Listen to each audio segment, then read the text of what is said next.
I realized that this wasn't what I thought I was looking at. Did you touch it at that point, or? Well, all I did was walk up to it. I was within 3 feet in front of it when I had knocked it down.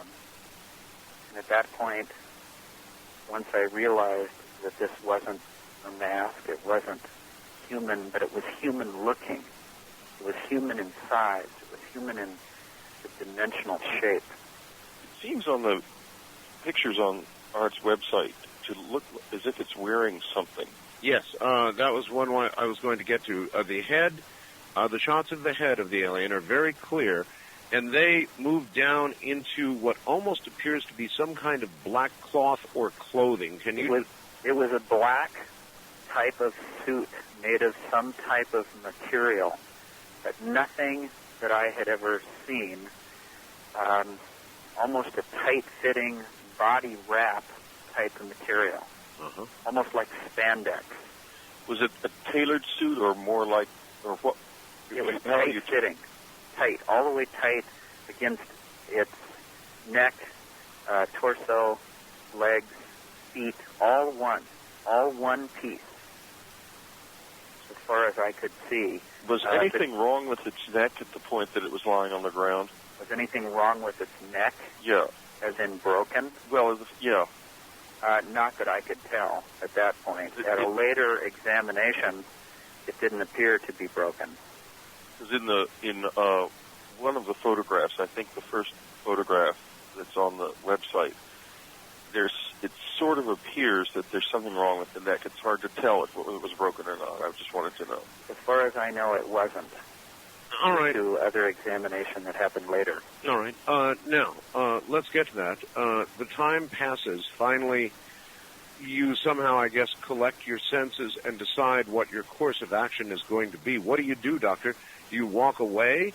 And as you walked away, or did you... I started to walk away. I started to grab my pack and think that it was getting late, and if I was going to get out of the woods before it was dark, I was sick. I didn't know if I was going to get sicker. I had injured my hand that felt like a burn. That was when you slapped the object? Yes. Yeah. Jonathan also thought of burying the creature. Right. At that point, I thought, well, if maybe I should just bury this. Were you concerned maybe about I should hide it? Things like the law or... Well, everything went through my mind. Yeah. Thinking about what have I done? Is it a crime? Is anybody going to believe this? Can I hide it from animals so that later I could come back and show someone? Oh yes. I didn't have a shovel. I didn't have any tools with me. I had a pocket knife. At that point, I made a decision that maybe I could cover it with a thermal blanket that I had, and put rocks around it, and possibly preserve it till I came back with some help. Makes sense, all right. At that point, I started looking for rocks. Every rock I found was buried so deep or connected to other rocks that there wasn't anything I could find to do it. All right.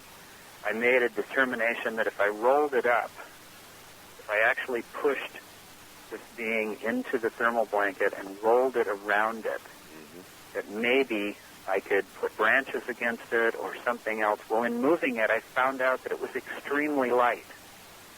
It had very little weight to it. In fact, I rolled it up like a burrito in the blanket.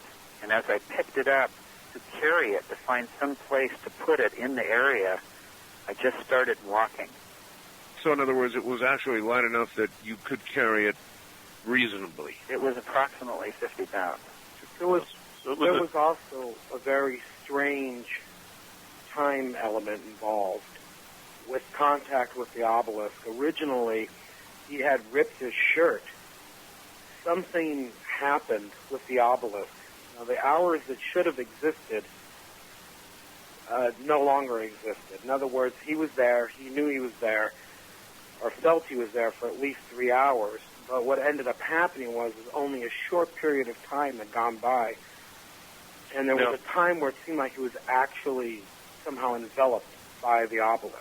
When he was finished with that episode, his shirt was no longer torn. We'll get to the shirt in just a second. That's fascinating. But let me ask you, just for clarification, did 3 hours pass on your watch, and some of that time you can't seem to account for? Or did it seem like 3 hours but actually turn out to be a much shorter time on your watch? The watch I was wearing stopped. Naturally. And I don't know exactly what time. All right, then if I understand this correctly, you had the alien wrapped in the thermal blanket that is, by the way, the background for the photographs that we've got here. Is that correct? Correct. Right. And you carried this creature away, wrapped up. Meanwhile, in the background, the obelisk, this thing, is still hovering in the air, and that's the last you saw of the obelisk. That's correct. Have you since been back to that location? We went back. I took my best friend back the next day, and we went back to this location, and there was not one thing out of place in this entire area.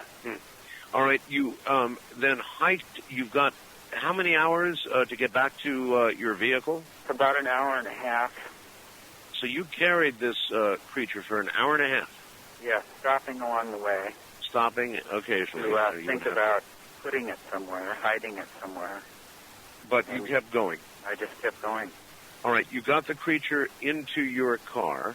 I threw it in the back of my car. And drove where? Straight home? Drove home. Drove home. Now, when you got home, what did you do? Well, driving home gave me some sense of serenity, like I had come back to the real world. Mm-hmm. And, home felt like comfort.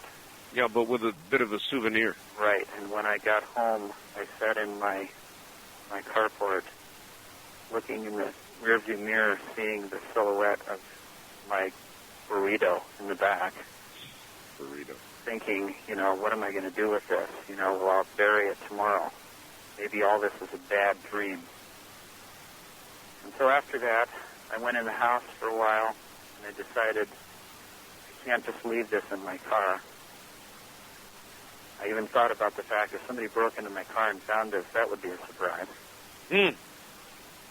So I decided that I would put it in my garage, in my freezer.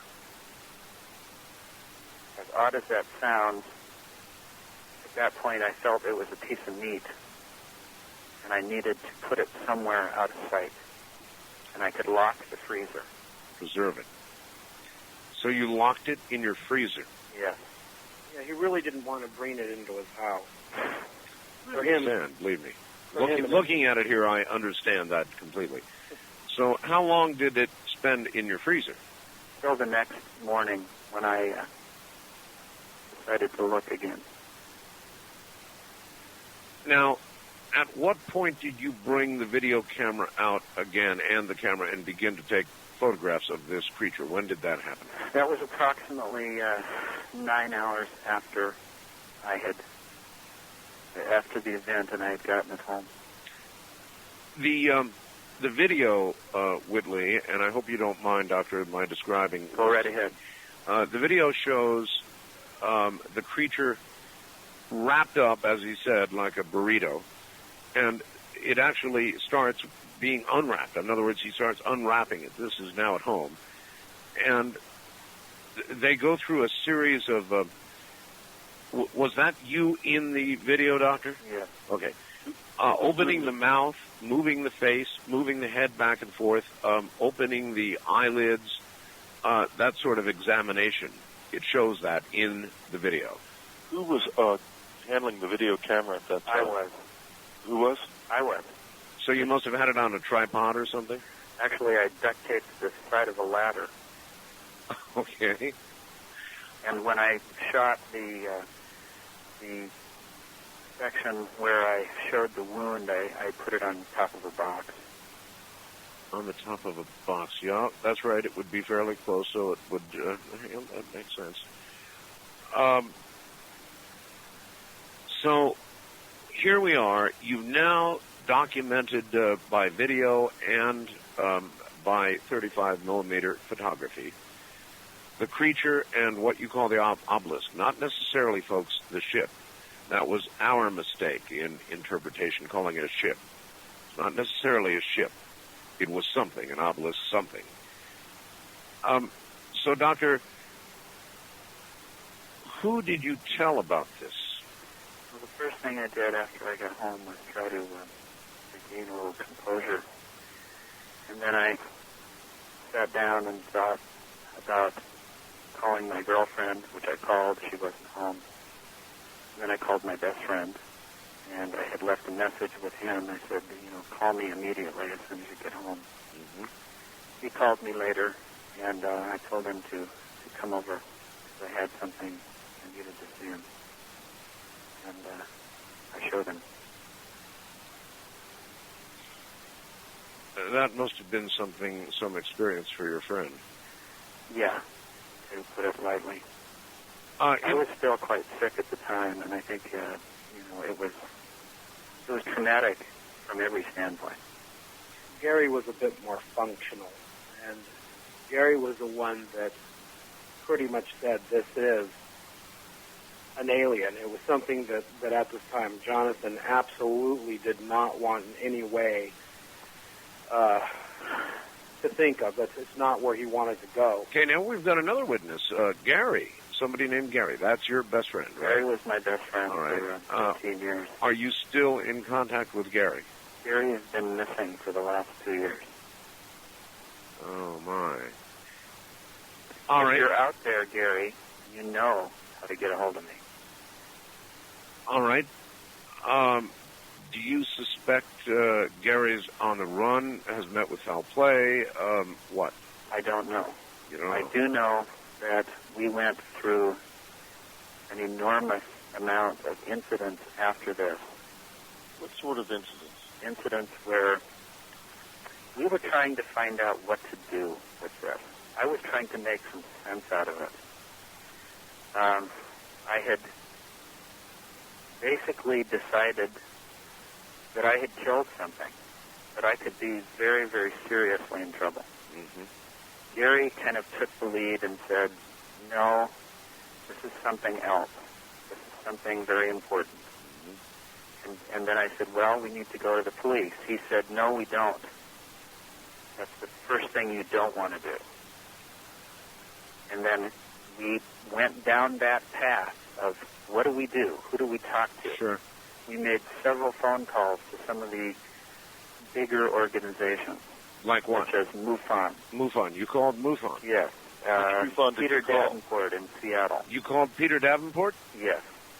And what response did you get from Peter? Well, when we were calling, at that point, we were calling fairly anonymously. We were saying, what if we had this? Very similar to the fax that was sent to you, Art. All right. And we were gingerly trying to test the waters of where to go. What if we had a body? And some of the response that we got was very disturbing from the standpoint of, people wanting to come and, tear this thing apart and tear your life apart. And, do you have this? Do you have that? Mm-hmm. Well, let me ask you right now 2 questions. One, do you retain any physical evidence at all?